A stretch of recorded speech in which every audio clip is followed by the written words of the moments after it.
Merdeka belajar wujud yang nyata. Raih mimpimu juga cita-cita. Generasi emas Indonesia. Profil pelajar Pancasila tanamkan di dalam dada. Profil pelajar Pancasila,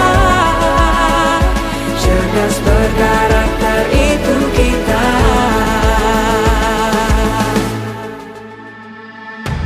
Beriman dan bertakwa pada Tuhan Yang Maha Esa. Berakhlak mulia, berkebinekaan global kita. Gotong royong, berjiwa mandiri, berpikir kreatif dan bernalar kritis. Perbedaan bukan suatu halangan untuk kita saling bergandeng tangan. Bhinneka Tunggal Ika, semboyan negeri kita yang harus kita jaga bersama. Profil pelajar Pancasila tanamkan di dalam dada. Profil pelajar Pancasila, cerdas berkarakter itu kita.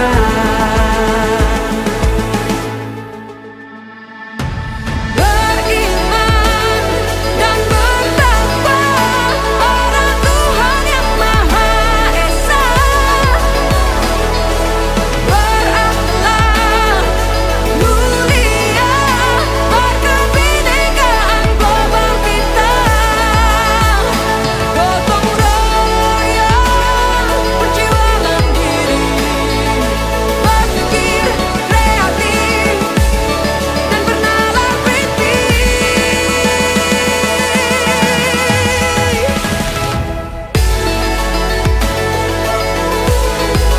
Profil pelajar Pancasila.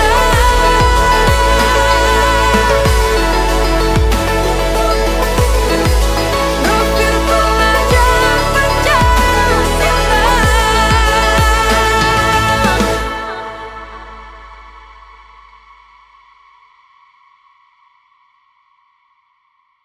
Tiga. Bismillahirrahmanirrahim. Assalamualaikum warahmatullahi wabarakatuh. Alhamdulillahirrabbilalamin. Wabihi nasta'inu ala umuri dunya wa din. Wassalatu wassalamu ala asrafil anbiya'i wal mursalin wa ala alihi wa sahbihi ajma'in, amma ba'du.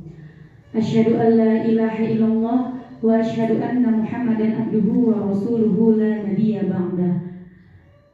Bapak, Ibu guru yang saya hormati, begitu juga CGP Angkatan 11, Ibu Sinta Sugiyawati SPD yang saya hormati.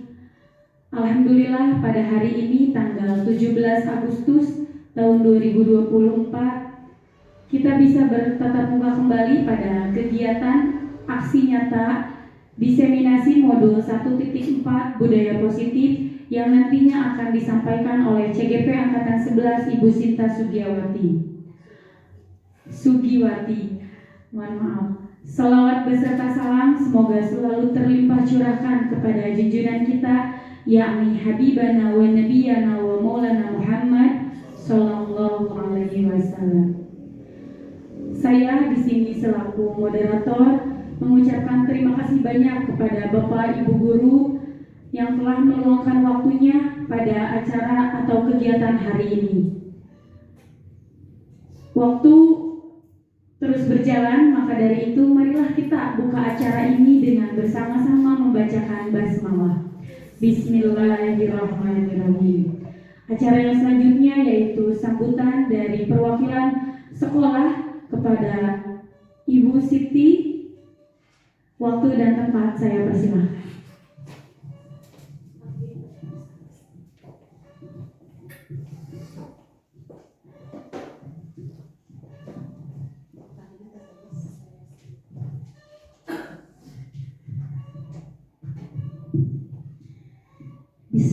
Bismillahirrahmanirrahim.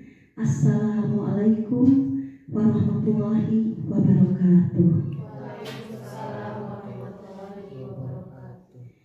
Alhamdulillahirabbil alamin. Wassalatu wassalamu ala sayyidina Muhammadin wa ala alihi wa sahbihi ajmain. Amma ba'du. Puji dan syukur marilah kita panjatkan kehadirat Allah Subhanahu wa taala yang telah memberikan kita nikmat iman Islam dan nikmat-nikmat lainnya, termasuk nikmat sehat, sehingga kita semua dapat berkumpul di sini dalam keadaan sehat walafiat.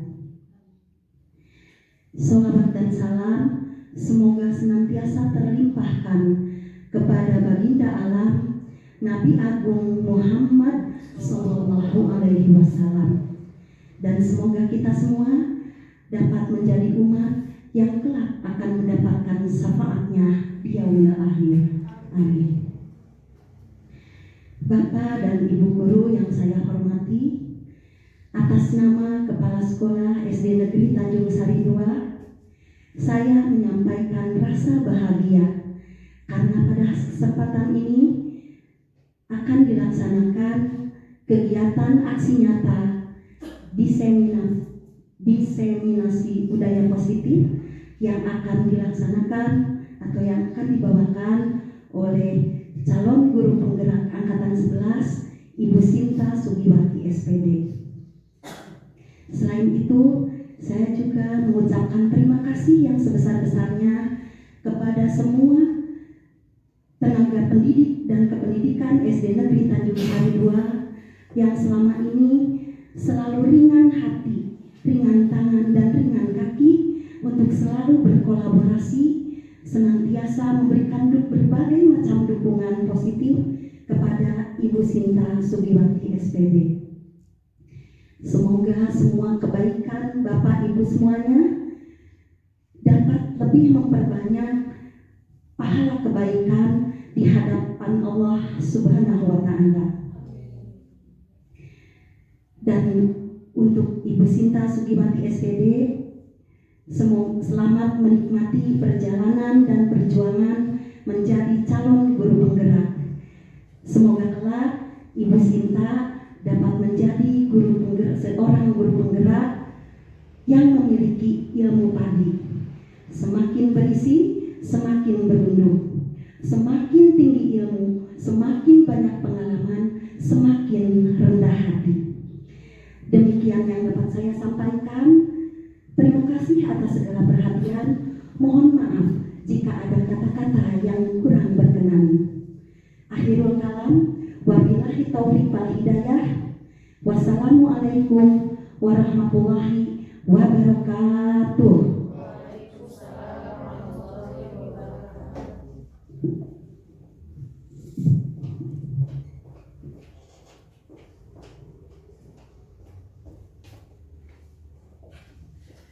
Terima kasih kepada Ibu Siti Supriyatin SPD yang telah menjadi perwakilan dari sekolah untuk menyampaikan sambutannya. Acara yang selanjutnya yaitu acara inti, yaitu pemaparan aksi nyata diseminasi modul 1.4 budaya positif yang akan disampaikan oleh CGP Angkatan 11 Ibu Sinta Sugiwati SPD. Waktu dan tempat saya persilahkan. Terima kasih banyak kepada moderator dan terima kasih banyak kepada perwakilan dari sekolah untuk memberikan sambutan. Assalamualaikum warahmatullahi wabarakatuh. Bismillahirrahmanirrahim. Alhamdulillah la haula wala quwata illa billah. Pertama-tama saya panjatkan puji syukur kehadirat Allah Subhanahu wa taala karena pada hari ini kita semua diberikan rahmat dan hidayahnya dapat berkumpul dengan sehat walafiat.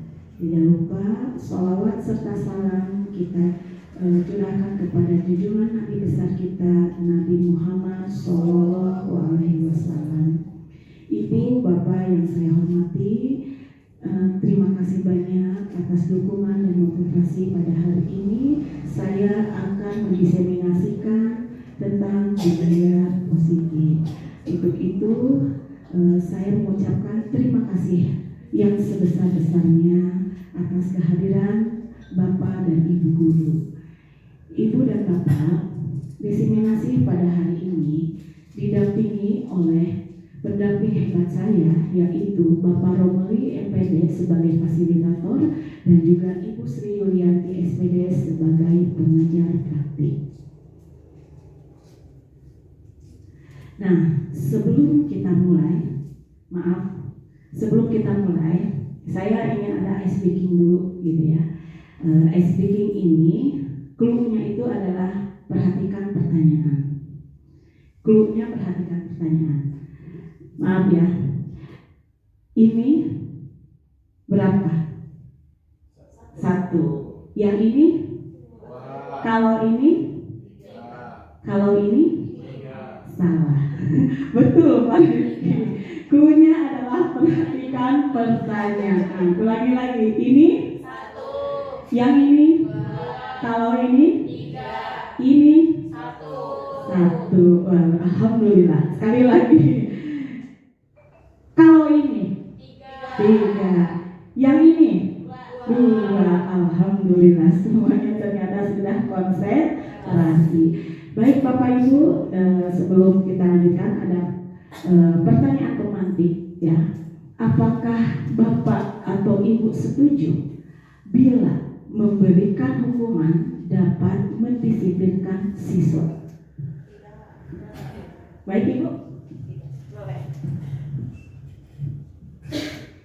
Bismillahirrahmanirrahim. Saya tidak setuju dengan pernyataan bahwa memberikan hukuman dapat mendisiplinkan siswa. Karena sebenarnya kalau hukuman yang akan timbul adalah rasa takut bagi siswa. Dengan rasa takut sulitlah siswa untuk melaksanakan sesuatu yang timbul dari intrinsik dari dirinya. Dia nanti akan menaati sesuatu, mengerjakan sesuatu berdasarkan ekstrinsik, yaitu hukuman, karena dia takut akan hukuman. Demikian, terima kasih. Terima kasih banyak Ibu. Betul barusan apa yang dikatakan oleh Bu Siti bahwa memberikan hukuman dapat mendisiplinkan itu kita tidak setuju ya, karena itu berasal dari ekstrinsik bukan intrinsik. Nah, kalau pemberian yang kedua, pemberian hadiah meningkatkan prestasi siswa, apakah Bapak dan Ibu setuju? Pemberian hadiah meningkatkan prestasi siswa. Setuju atau tidak? Bagaimana Ibu? Setuju atau tidak? Tidak setuju. Ada yang mau memberikan ini ya? Alasannya? Saya tidak setuju bahwa pemberian hadiah meningkatkan prestasi siswa karena itu juga merupakan hal ekstrinsik dari luar, itu bukan dari dalam diri siswa. Terima kasih banyak. Betul ya Bu ya. Kita juga tidak setuju kalau pemberian hadiah meningkatkan prestasi siswa dikarenakan itu berasal dari ekstrinsik bukan intrinsik.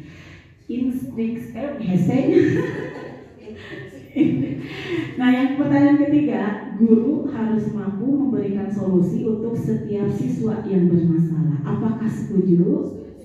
Setuju. Guru berperan sebagai teman bagi siswa. Setuju Ibu? Setuju. Baik ya, berdasarkan dari tujuan pendidikan, menurut Ki Hajar Dewantara, pendidikan itu adalah menuntun segala kodrat yang ada pada anak-anak agar mereka dapat mencapai kebahagiaan setinggi-tingginya, baik sebagai manusia maupun sebagai anggota masyarakat. Oleh sebab itu, pendidik hanya dapat menuntun tubuh atau hidupnya kekuatan kodrat yang ada pada anak-anak agar dapat memperbaiki lakunya, bukan dasarnya hidup dan tumbuhnya kekuatan kodrat anak. Menurut Ki Hajar Dewantara, sekolah diidentikan sebagai sebuah taman. Taman adalah tempat yang nyaman, aman, tenang, dan menyenangkan untuk bermain. Oleh karena itu, proses pendidikan di sekolah harus menerapkan budaya positif yang menyenangkan dan juga membahagiakan. Budaya positif ini merupakan perwujudan dari atau keyakinan universal yang diterapkan di posisi utama dalam terwujudnya budaya positif yang kita cita-citakan di sekolah kita. Bapak, Ibu, pada hari ini diseminasi yang akan saya berbagi tentang materi yang pertama itu adalah perubahan paradigma belajar. Yang kedua, disiplin positif dan nilai-nilai kebajikan universal. Yang ketiga, motivasi perilaku manusia. Yang keempat, kebutuhan dasar manusia. Yang kelima, restitusi posisi kontrol guru. Yang keenam, keyakinan kelas. Dan yang ketujuh, segitiga restitusi. Mari kita akan bahas tentang perubahan paradigma belajar. Perubahan paradigma belajar dalam membangun budaya positif. Sekolah dapat menyediakan lingkungan yang positif, aman, dan nyaman agar siswa mampu berpikir, bertindak, dan mencipta dengan merdeka, mandiri, dan juga bertanggung jawab. Disiplin sangat berkaitan erat dengan kontrol guru terhadap siswa. Nah, sekarang kita akan melakukan permainan. Saya yang menginginkan ada dua pasangan, ya, di mana dua pasangan tersebut nanti akan bertindak sebagai tugas sebagai A dan juga B, di mana tugas A ini adalah mengepalkan salah satu tangan, ya. Dan ketika mengepalkan salah satu tangan ini sambil membayangkan bahwa di dalam kepalan ini memiliki sesuatu hal yang sangat berharga, gitu. Nah, bagaimana caranya agar kepalan tangan itu tidak terbuka karena menjaga benda tersebut dengan sebuah tenaga, ya. Sedangkan tugas B ini adalah mencoba dengan segala cara agar kepalan tangan A ini dapat terbuka. Itu bisa dilakukan dengan boleh cara membujuk, boleh dengan cara menghardik, mengintimidasi, memarahi, menggoda, menggelitik, bahkan menawari Anda itu dengan uang agar bersedia membuka kepala tangan. Siapa yang ingin untuk bereksplorasi dengan kepala tangan? Dua pasang. Setiap pasangan nanti saya akan memberikan waktu selama 30 detik. Bagaimana si B itu berusaha membujuk agar kepala tangan si A ini dapat terbuka. Siapa yang mau, Ibu Bapak? Silahkan. Bu Vera, Bu Riana, boleh? Dua pasang, siapa lagi? Bu Yanti dengan Bu Linda. Oh, bapak-bapak boleh. Pak Denny dengan Pak Irwan saja, ya, biar lebih seru. Yang pertama akan dilakukan oleh Bu Riana dengan Bu Vera. Saya hanya memberi waktu sebentar. Satu pasang dulu, ya. Nanti biar kelihatan, ya. Siapa yang akan berperan sebagai A yang mengepalkan tangan? Bu Vera. Siapa yang akan berarti Bu Riana yang akan membujuk, ya. Silahkan, saya beri waktu 30 detik. Boleh sambil berdiri biar kelihatan. Bu Vera sedang membawa apa ini? Bolehkah saya buka? Bolehkah ini dibuka? Oh, gini aja deh, saya punya sesuatu buat Bu Vera yang lebih berharga. Saya punya uang 761 triliun. Wah, banyak. Mau tidak? Ayo, ini uangnya ada di tangan. Nih, ada uangnya. Betul. Tapi syaratnya ibu harus membuka dulu. Nanti setelah itu dibuka kita sama-sama hitung uangnya. Ayolah. Ayo, Bu, tambahin lagi deh sama saya 1 miliar. Biar dibukakan aja semuanya. Kok ibu gitu sih? Ibu mau saya marahin? Ibu nggak mau buka tangan? Bu, saya sudah bicara baik-baik sama ibu. Bu, saya punya uang. Saya mau. Iya, habis waktunya tepuk tangan. Silakan untuk Pak Irwan dengan Mbak Deni. Siapa yang akan berperan sebagai A? Yang mengembangkan tangan. Siap. Ada kakak dan dede ternyata ibu. Kakak itu bawa apa di tangannya? Boleh dibuka nggak? Kenapa? Ih, Dede ingin tahu tangan kakak lengkap nggak jarinya? Lihat jari Dede mah ada lengkap, ada 5. 1, 2, 3, 4, 5. Coba yang kakak ada berapa? Yang ini coba buka, sama nggak 5? Ih, lihat tuh ini mah lengkap, ada 5. Coba yang kakak buka dulu, ada 5 enggak? Buka dulu. Buka dulu. Kita hitung ya. 1, 2, 3, 4. Kok nggak lengkap tangannya kakak? Iya, kalau mau lengkap gini kakak. Lengkap ya. Iya, terima kasih untuk Pak Deni dengan Pak Irwan. Nah, dari pasangan ke-1 dan ke-2 ini, menurut Ibu dan Bapak mana posisi kontrol yang baik pada yang dilakukan oleh kedua pasangan ini? Yang persatu atau yang kedua?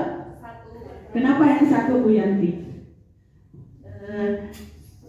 Tadi saya melihat antara pasangan ke-1 dan ke-2, alhamdulillah saya melihat di pasangan ke-1 itu lebih menekankan seperti tadi Ibu Pera dan Bu Riana. Bu Riana berusaha untuk membujuk dan tadi menggoda, bahkan menggelitik ya, sampai ada yang memarahi juga.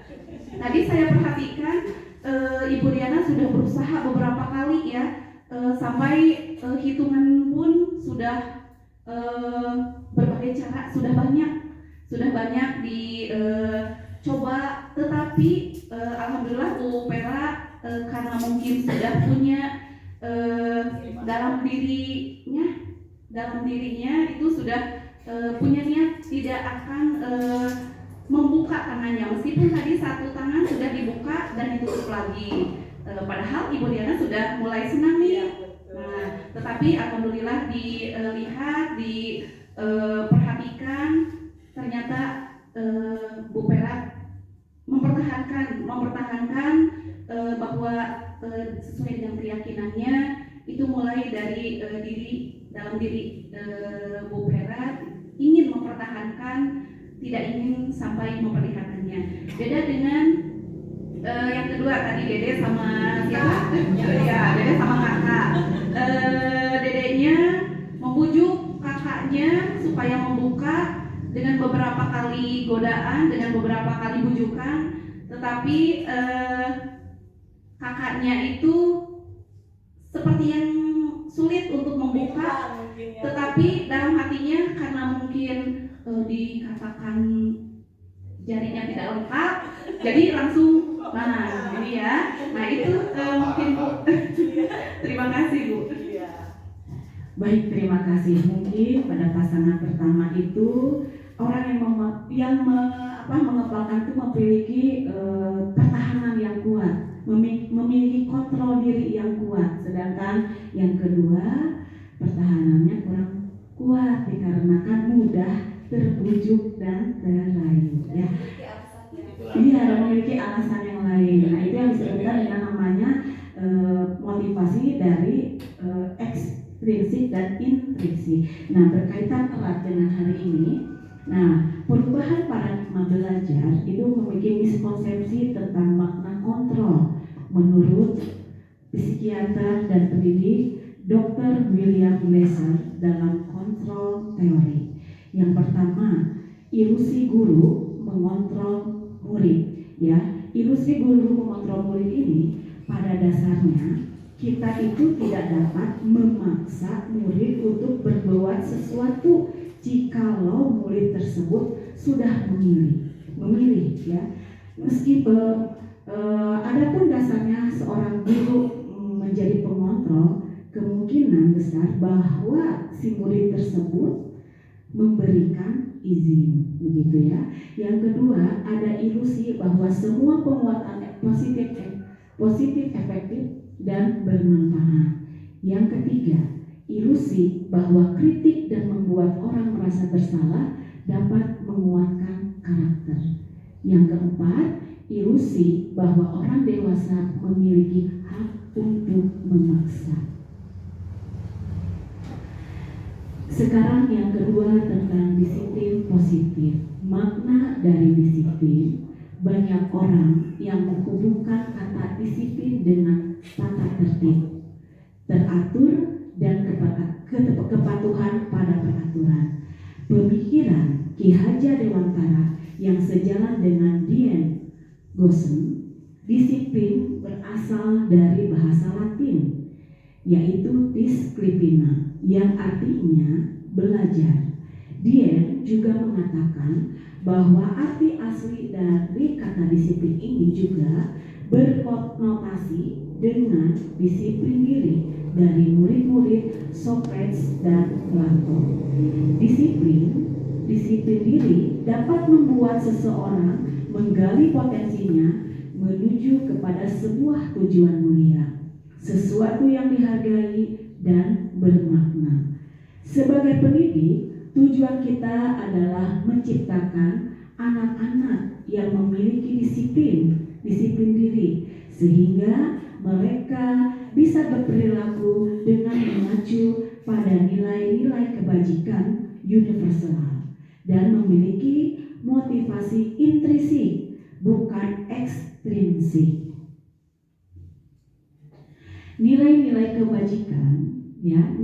kebajikan universal adalah nilai-nilai kebajikan yang disepakati bersama, lepas dari suku bangsa, agama, bahasa, maupun latar belakangnya. Salah satu nilai-nilai kebajikan yang ingin dicapai oleh setiap anak Indonesia adalah yang kita kenal dengan nama profil pelajar Pancasila. Mungkin ibu-ibu dan bapak-bapak semua di sini tahu ya, nilai-nilai yang terdapat dalam profil pelajar Pancasila itu yang pertama apa, Bu? Beriman dan berakhlak kepada Tuhan Yang Maha Esa.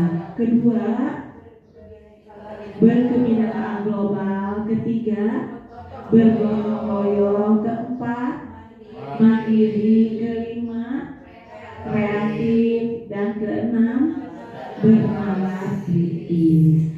Ibu bapak, menurut ibu bapak, empati, rasa hormat, ya, kasih sayang, apakah itu termasuk ke dalam kebajikan universal? Termasuk, betul.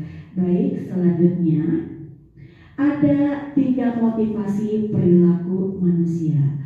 Dian Gosen dalam bukunya Restructuring School, disiplin menyatakan ada 3 motivasi perilaku manusia. Yang pertama,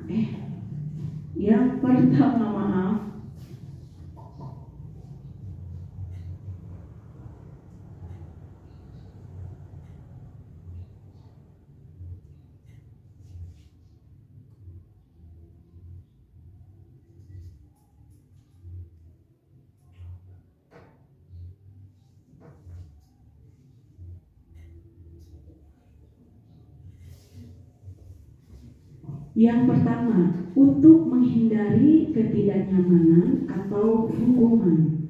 Ini termasuk ke dalam motivasi eksternal. Jadi maksudnya untuk menghindari ketidaknyamanan atau hukuman di sini, misalkan masalah kedatangan ke sekolah tidak mau terlambat gitu ya.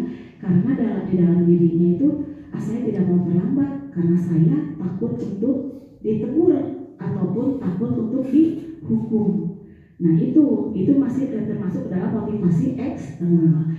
Yang kedua, untuk mendapatkan imbalan atau penghargaan dari orang lain atau institusi apa yang akan saya dapatkan apabila saya melakukannya. Itu juga termasuk ke dalam motivasi eksternal, karena dia melakukan itu ingin mendapatkan sesuatunya itu baik berupa penghargaan itu kan banyak ya Bapak Ibu, penghargaan berupa apresiasi uang, piagam dan sebagainya. Jadi motivasi yang dia dapat itu bukan motivasi dari diri sendiri tapi dari eksternal. Terus yang ketiga, untuk menjadi orang yang mereka inginkan dan menghargai diri sendiri dengan nilai-nilai yang mereka percaya, itu termasuk ke dalam motivasi internal. Jadi mereka melakukan itu memang merupakan kesadaran diri sendiri, merupakan tanggung jawabnya, gitu ya, diri sendiri, dan ini menjadi teladan bagi murid-murid kalau kita sebagai tenaga pendidik. Nah, Ibu Bapak, motivasi perilaku manusia ini yang pertama itu adalah paling rendah tingkatannya. Kedua itu agak tinggi dari yang pertama, gitu ya. Selanjutnya, hukuman dan sanksi atau konsekuensi. Di sini ada sebuah kasus, di mana kasusnya tersebut adalah Wira kurang menguasai pelajaran matematika, sehingga pada saat pelajaran tersebut berlangsung, dia lebih banyak berdiam diri atau menggambar di buku pelajarannya. Pada saat guru matematikanya, Pak Indra, menanyakan pertanyaan, Wira menjadi gugup dan tak sengaja menjatuhkan tasnya dari kursi, serta tiba-tiba menjadi gagap pada saat berupaya menjawab. Seluruh kelas pun tertawa melihat perilaku Wira yang berbicara tergagap dan terkejut tersebut. Pak Indra pada saat itu membiarkan teman-teman Wira menertawakan Wira yang tergagap dan malu luar biasa, dan malahan minta Wira untuk maju ke depan dan berdiri di depan kelas sambil menunjuk hidungnya karena tidak bisa menjawab pertanyaan Pak Indra. Kelas makin gaduh dan anak-anak pun tertawa melihat Wira di depan kelas memegang ujung hidungnya. Nah, dari kasus tersebut, apakah Anda setuju dengan tindakan Pak Indra terhadap Wira? Bagaimana? Apakah Ibu Bapak setuju dengan tindakan Pak Wira? Kenapa tidak? Kenapa tidak? Ya, kenapa tidak setuju dengan tindakan Pak Wira ini yang membiarkan Wira menjadi malu, bahkan menyuruh ke depan sambil menunjuk hidung? Kenapa? Ya Ibu. Karena yang dilakukan itu, saya tidak setuju karena yang dilakukan tersebut itu akan menurunkan harga diri yang tadi di dalam cerita itu, dan itu termasuk ke dalam perundungan atau apa Pak, perundungan? Nah, termasuk bullying. Maaf lupa lagi. Terima kasih Ibu, betul sekali ya. Tindakan yang Pak Wira lakukan itu sama dengan Pak Wira memberikan Pak Indra memberikan hukuman terhadap Wira. Itu akan berdampak ya, akan berdampak kepada Wiranya. Dia akan menjadi rendah diri, malu gitu ya. Terus menurut Anda, tindakan Pak Indra terhadap Wira adalah sebuah hukuman atau konsekuensi? Hukuman, betul ya, dengan menunjuk-nunjuk hidung ya sambil memarahi itu merupakan sebuah hukuman. Baik, selanjutnya adalah di sini ada hukuman dan sanksi konsekuensi. Ada identitas gagal, yaitu hukuman, dan ada identitas sukses, disiplin, konsekuensi, dan juga restitusi. Identitas gagal atau hukuman itu sesuatu yang menyakitkan harus terjadi. Kalau konsekuensi, sesuatu harus terjadi, sedangkan restitusi merupakan pilihan, ya. Hukuman itu tidak nyaman untuk murid atau anak untuk jangka waktu yang panjang, ya. Mungkin Bapak Ibu pernah waktu kecil mendapatkan hukuman dan suka terbayang sampai sekarang itu jangka panjangnya, gitu ya. Terus kalau konsekuensi tidak nyaman untuk murid, tapi anak ketidaknyaman itu hanya untuk jangka waktu pendek. Sedangkan restitusi itu menguatkan untuk murid dalam jangka waktu yang panjang, gitu ya. Terus ada lagi identitas gagal hukuman itu dilakukan secara negatif, seperti kata-katanya, awas kalau dilakukan lagi ya, nanti awas kamu. Nah itu adalah termasuk ke dalam kata-kata hukuman, ya, identitas gagal. Kalau konsekuensi netral, lakukan apa yang saya katakan, itu salah satu contohnya. Sedangkan restitusi itu ketindakan positif. Apakah hal ini sesungguhnya ingin kamu lakukan? Jadi kan ada suatu pertanyaan, begitu ya Bu ya. Terus ada mode paksaan, terus ada mode mendorong, menyalahkan diri, dan juga konsep diri dulu, gitu ya. Stimulus responnya pada konsekuensi mendorong kepatuhan, konsep diri baik, dan juga teori kontrol di restitusi mendorong disiplin positif dan konsep dirinya kuat. Nah itu ya Bu ya, hukuman dan sanksi konsekuensi. Selanjutnya ini dulu ya, masih sama ya, hukuman identitas gagal. Murid atau anak belajar menyembunyikan kesalahan, mencoba mengontrol anak dengan penguatan negatif. Dampaknya pada murid itu, murid merasa marah, merasa bersalah, bahkan merasa rendah diri, sampai-sampai ada yang mengasingkan diri. Tidak sedikit ya Bu ya, bahwa murid-murid kita juga ada yang terlihat mengasingkan diri. Kemungkinan dia merasakan ketidaknyamanan. Terus ada tiba-tiba atau tidak diharapkan atau sangat melukai, dibuat oleh guru, ya. Terus menyakitkan guru menjalani konsekuensi dengan menyalahkan, mengkritik, menyindir, bahkan merendahkan. Itu termasuk ke dalam identitas gagal hukuman. Sedangkan kalau konsekuensi, murid atau anak belajar taat peraturan, mencoba mengontrol anak dengan penguatan positif, kehilangan hak, waktu jeda seorang diri atau time out, dan penahanan atau detention. Sudah diketahui atau masuk akal, dibuat oleh guru dan murid atau anak, membantu guru menyatakan peraturan, melakukan peringatan, dan menerapkan konsekuensi. Nah itu ke identitas sukses disiplin, yaitu konsekuensi. Sedangkan untuk restitusi, murid itu belajar untuk memecahkan masalah. Anak paham bahwa dirinya sendiri yang memegang kendali kontrol, ya. Murid tidak kehilangan waktu, namun bersemangat untuk memperbaiki diri. Berupa undangan untuk mengadakan restitusi dibuat oleh murid dan menguatkan. Guru menyebutkan keyakinan kelas, membimbing kerangka acuan, berpikir, restitusi murid, gitu ya. Nah itu identitas sukses disiplin dalam hal restitusi.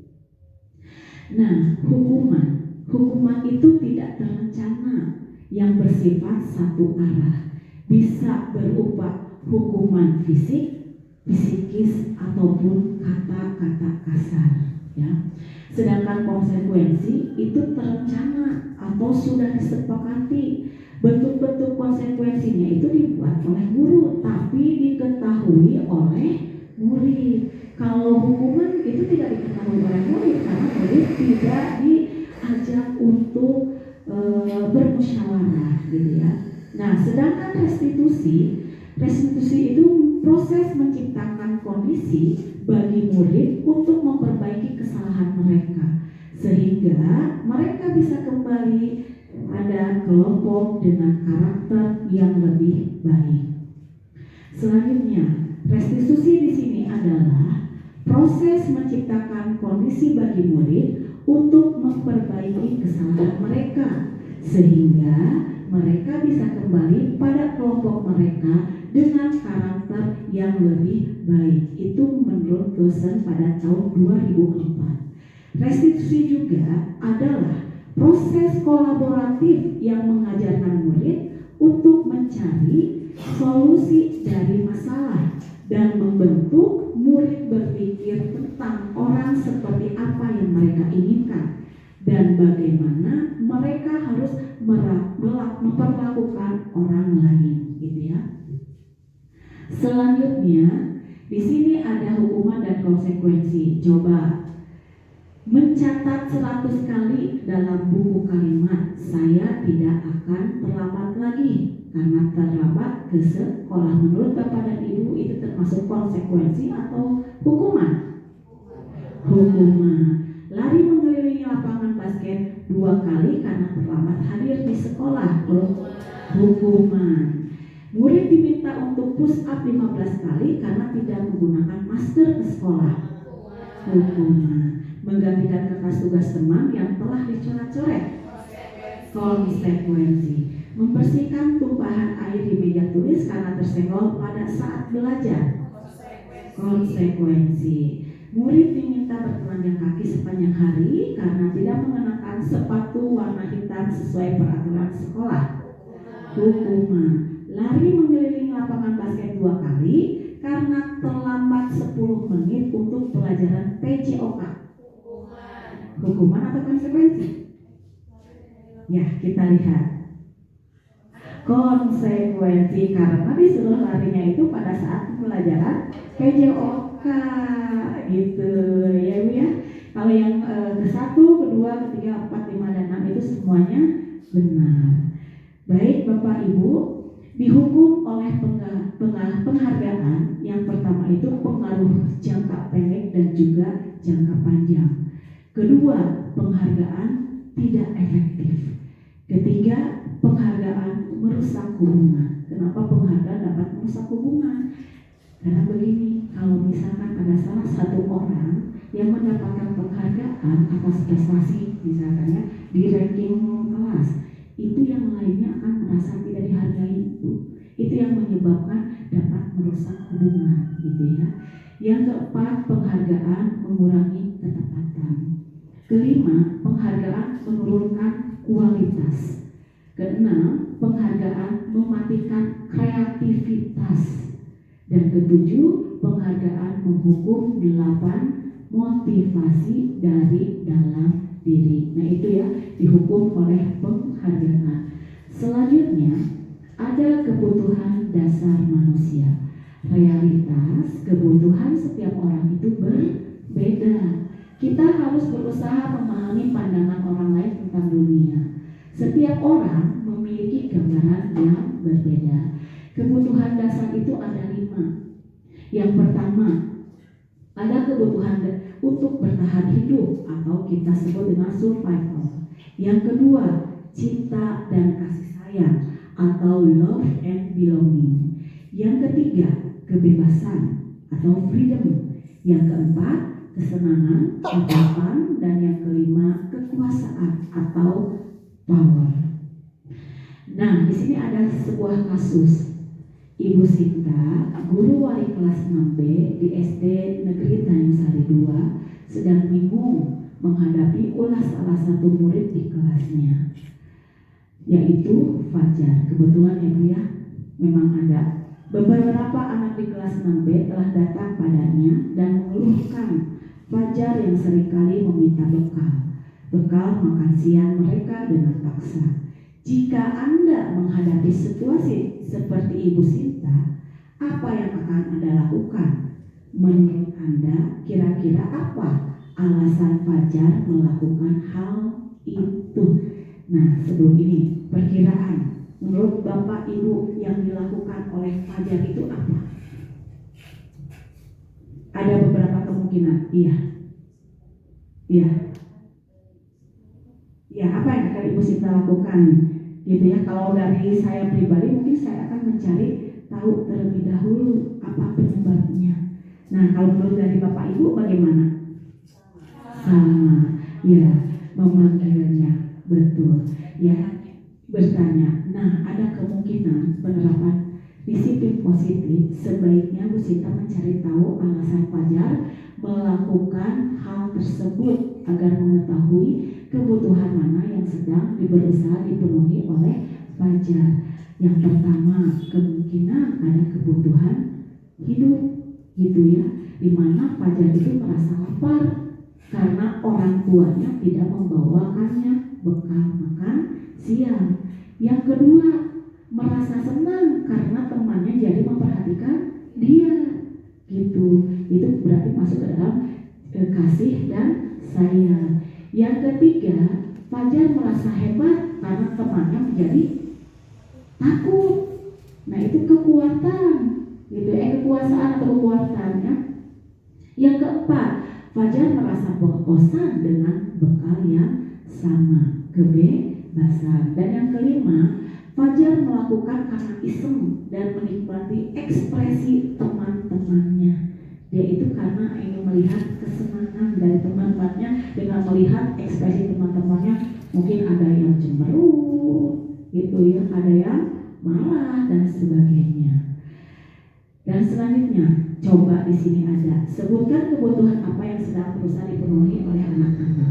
Aku senang main kejar-kejaran dengan ibu guru. Seru. Termasuk ke dalam apa? Fun, betul, atau kesenangan. Aduh, maaf.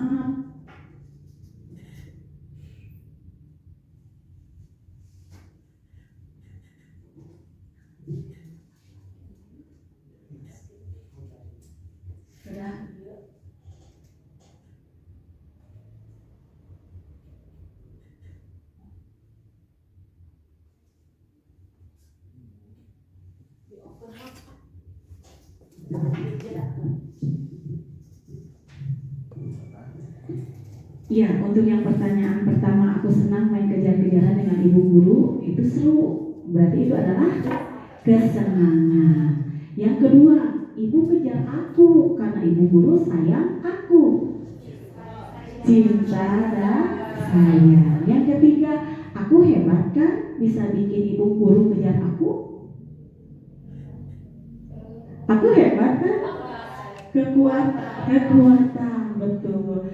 Aku bosan belajar mewarnai terus di dalam kelas. Ya, kebebasan, betul. Nah, selanjutnya di sini ada posisi kontrol guru, di mana posisi kontrol itu ada 5. Yang pertama ada penghukum, yang kedua pembuat merasa bersalah, yang ketiga teman, yang keempat pemantau, dan yang kelima adalah manajer. Penghukum biasanya menggunakan hukuman fisik maupun verbal.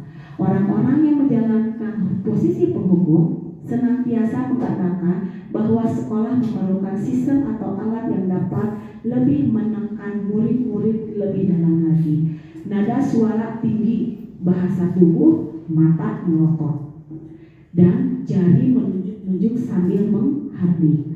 Hasilnya, kemungkinan murid akan marah dan mendendam atau akan bersifat agresif. Yang kedua, pembuat merasa bersalah. Biasanya guru akan bersuara lebih lembut. Pembuat rasa bersalah akan menggunakan keheningan yang membuat orang lain merasa tidak nyaman, bersalah atau rendah diri. Dan biasanya nadanya itu suaranya memelas, halus, sedih. Bahasa tubuhnya merapat pada anak ataupun lesu. Dan hasilnya murid akan merasa bersalah telah mengecewakan ibu atau bapak gurunya. Murid merasa menjadi orang yang gagal dan tidak sanggup membahagiakan orang lain. Kadangkala sikap seperti ini lebih berbahaya dari sikap penghukum karena emosi akan tertanam di dalam hatinya. Teman, guru pada posisi ini tidak menyakiti, namun akan tetap berupaya mengontrol murid melalui persuasi. Posisi teman pada guru bisa negatif ataupun positif. Positif di sini berupaya hubungan baik yang terjalin antara guru dan murid. Guru di posisi teman menggunakan hubungan baik dan humor untuk mempengaruhi seseorang.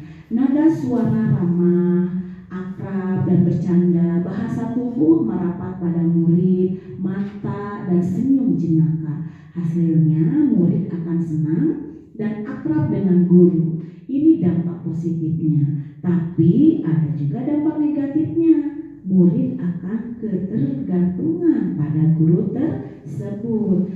Nah, yang untuk pemantau ini memantau atau berarti mengawasi. Kita bertanggung jawab atas perilaku orang-orang yang kita awasi. Posisi pemantau berdasarkan pada peraturan-peraturan dan konsekuensi. Seseorang pemantau mengandalkan perhitungan, catatan, data yang digunakan sebagai bukti atas perilaku seseorang. Posisi pemantau berawal dari teori stimulus respon yang menunjukkan tanggung jawab guru dalam mengontrol murid. Nada suaranya datar, bahasa tubuh yang normal. Hasilnya, murid memahami konsekuensi yang harus dijalankan karena telah melanggar peraturan sekolah.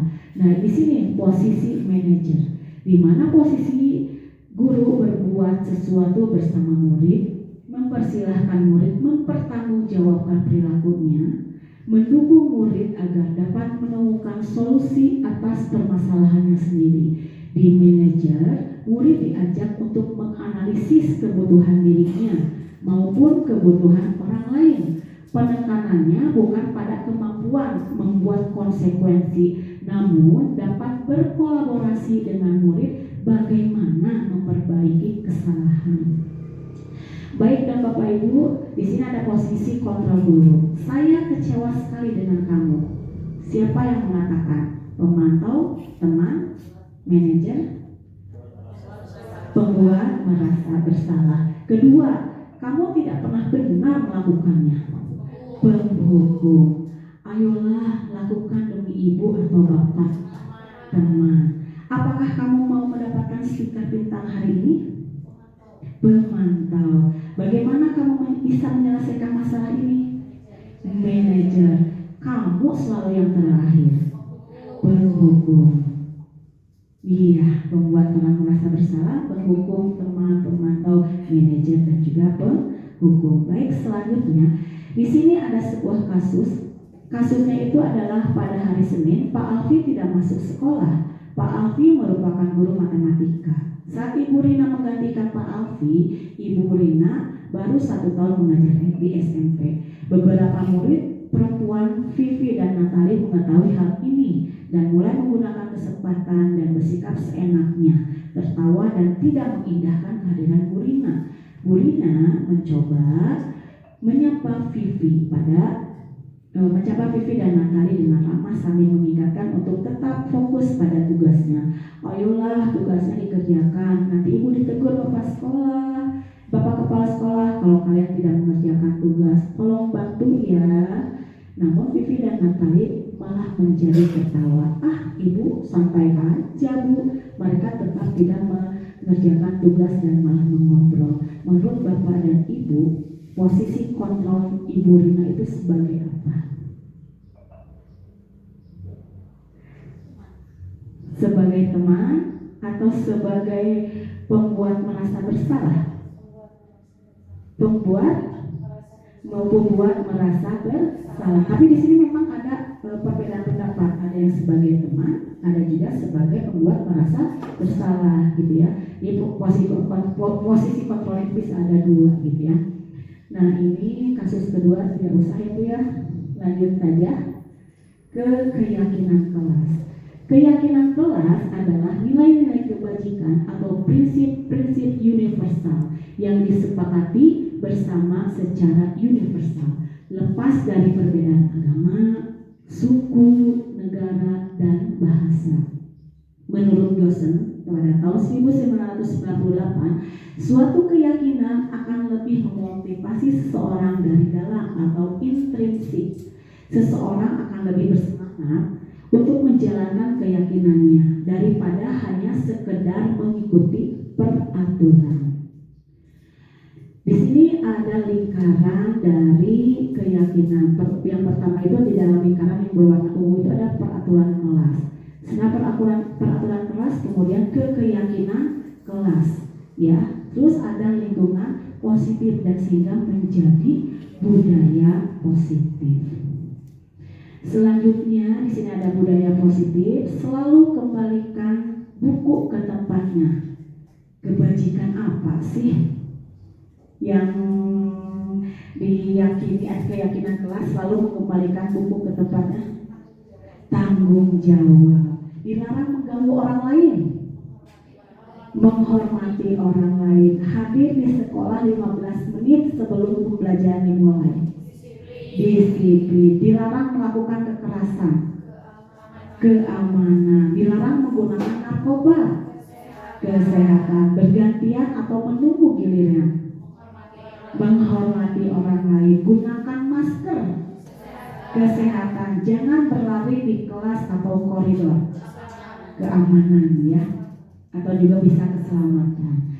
Baik, nah ini tanggung jawab, menghormati orang lain, menghormati orang lain juga, keselamatan, kesehatan, menghormati orang lain juga, kesabaran, kesehatan, keselamatan, dan juga kesehatan, keamanan, ya.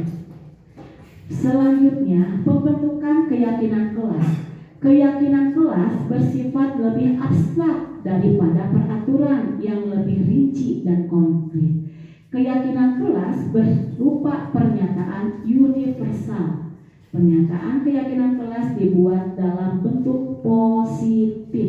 Maksud positif di sini itu menggunakan kata-katanya yang positif. Seperti kalau dilarang memakai, dilarang membawa handphone, gitu ya. Itu kan berarti kata-kata yang negatif. Itu bisa diubah ke dalam kata-kata yang positif. Terus pernyataan keyakinan kelas dibuat dalam bentuk positif. Keyakinan kelas hendaknya tidak terlalu banyak sehingga mudah diingat dan dipahami. Pembukitan 20 dir, 5 juga kadang-kadang anak-anak tidak ada yang belum mengikuti kesepakatan kelas, ya. Keyakinan kelas sebaiknya sesuatu yang dapat diterapkan di lingkungan tersebut.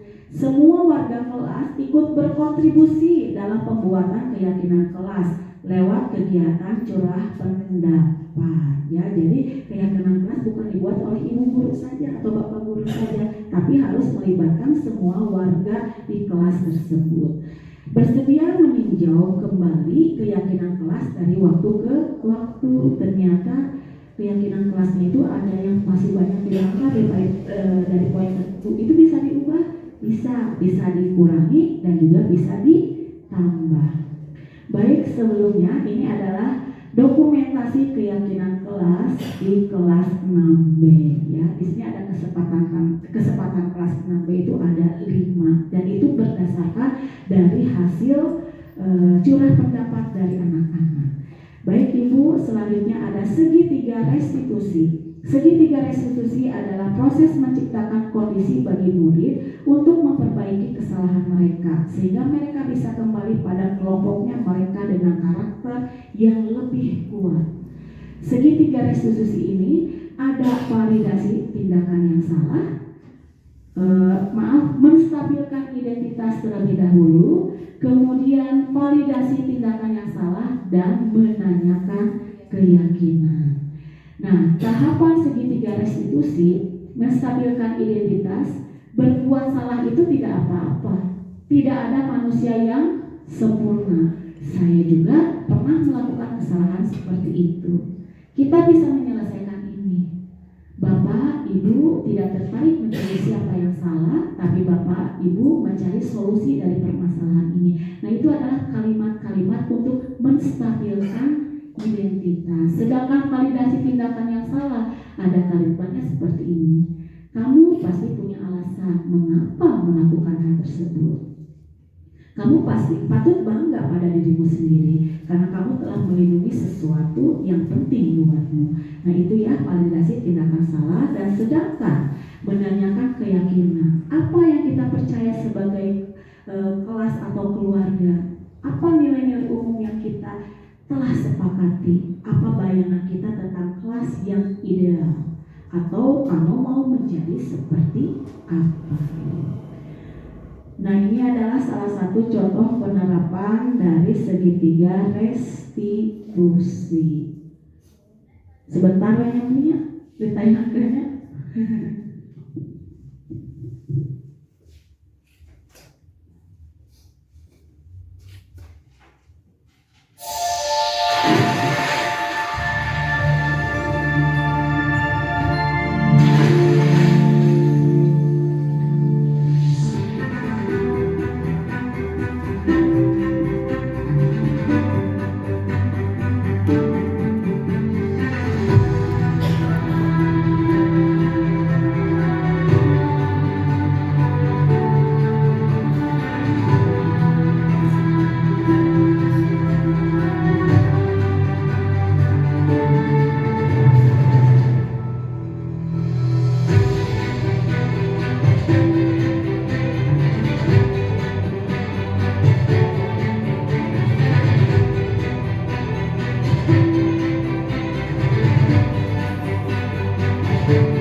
Apa kabar Raya hari ini?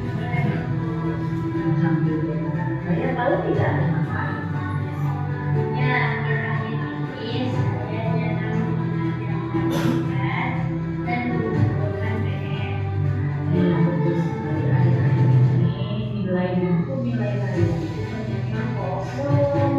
Saya Tidak apa-apa. Dan berbuat kesalahan itu manusiawi. Setiap orang pasti pernah melakukan kesalahan. Hanya saja bagaimana cara kita memperbaiki kesalahan tersebut, ya. Nah, kamu setuju tidak dengan itu? Setuju. Baik, sekarang kita cari solusi bersama ya. Apa sih yang menyebabkan Raya sehingga kita mengerjakan tugas? karena saya sering bermain game Bermain yang membuat saya terlupa dan Nah, ini dia.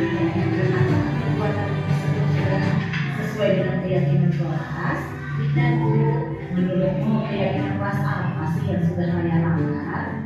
Saya tidak bertanggung jawab terhadap tugas-tugas saya.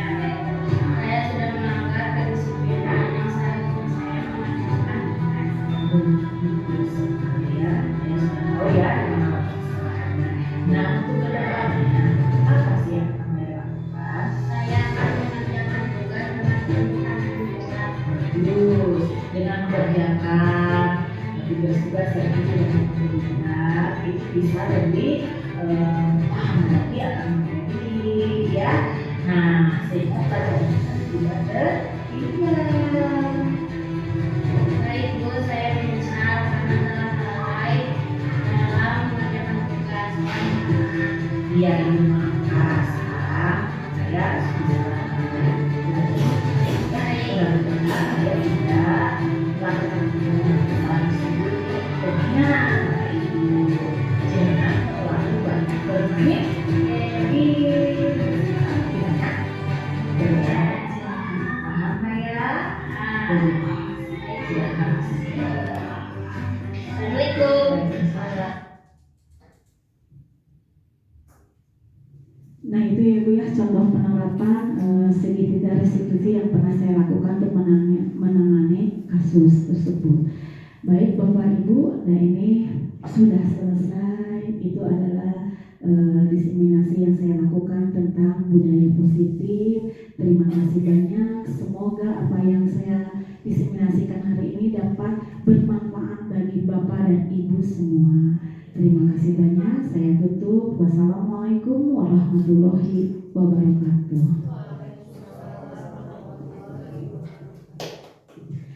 Iya, tepuk tangan dulu Bapak dan Ibu semuanya atas penyampaian yang telah disampaikan oleh Ibu Sinta. Alhamdulillah, Masya Allah luar biasa sekali ya Bapak Ibu. Di sekolah kita sampai detik ini mungkin udah ada 1 guru penggerak dan 3 calon guru penggerak yang akan menjadi bukan calon lagi, yang akan menjadi guru penggerak. Mudah-mudahan nanti kalau ada tahap selanjutnya, mudahan Bapak Ibu semuanya yang belum bisa mengikutinya biar bisa seperti Ibu yang sudah menjadi guru penggerak dan calon guru penggerak. Alhamdulillah, acara diseminasi aksi nyata budaya positif yang telah disampaikan oleh Ibu Sinta Sugiawati SPD telah selesai. Saya selaku moderator berterima kasih banyak kepada Bapak Ibu guru yang atas waktunya, dan juga terima kasih kepada Ibu Sinta yang telah memberikan materi-materi yang sangat luar biasa. Dari saya mohon maaf apabila ada kekurangan, karena kekurangan berasal dari diri saya sendiri dan kelebihan hanya milik Allah Subhanahu wa Ta'ala. Ditutup dengan doa, Rabbana atina fid dunya hasanah wa fil akhirati hasanah wa qina adzabannar. Wabillahi taufiq wal hidayah wal inayah. Wassalamualaikum warahmatullahi wabarakatuh.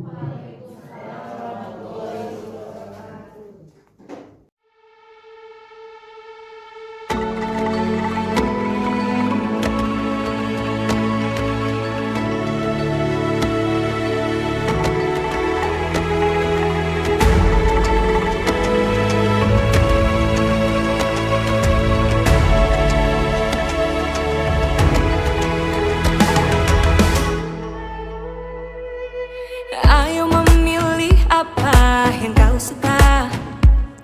Merdeka belajar wujud yang nyata. Raih mimpimu juga cita-cita. Generasi emas Indonesia. Profil pelajar Pancasila tanamkan di dalam dada. Profil pelajar Pancasila, cerdas berkarakter itu kita.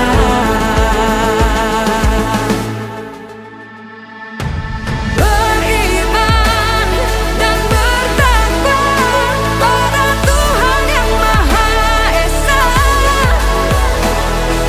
Berakhlak mulia, berkebinekaan global kita. Gotong royong, berjiwa mandiri, berpikir kreatif dan bernalar kritis. Perbedaan bukan suatu halangan. Assalamualaikum warahmatullahi wabarakatuh. Perkenalkan, saya Rifki Suhardianto, guru di SDN Tanjungsari 2, peserta diseminasi budaya positif yang telah dibawakan oleh Ibu Sinta Sugiawati. Kesan dan kesannya, pemaparan dari Ibu Sinta, materi yang sangat menarik dan sangat bermanfaat tentunya bagi kami selaku pendidik. Berbagai macam ilmu yang kami dapatkan tentang budaya positif, paradigma baru, segitiga restitusi dan sebagainya, yang tidak hanya materinya saja yang sungguh luar biasa, pematerinya juga pun sungguh luar biasa, sehingga waktu yang begitu lama, 1 jam kurang lebih, tapi terasa sangat sebentar saking menikmatinya kami tentang suguhan materi yang dibawakan oleh Ibu Sinta. Terima kasih untuk Ibu Sinta yang telah memberikan ilmunya, menyebarkan ilmu yang telah didapatkan di CGP yang Ibu Sinta sedang tempuh. Terima kasih. Wassalamualaikum warahmatullahi wabarakatuh.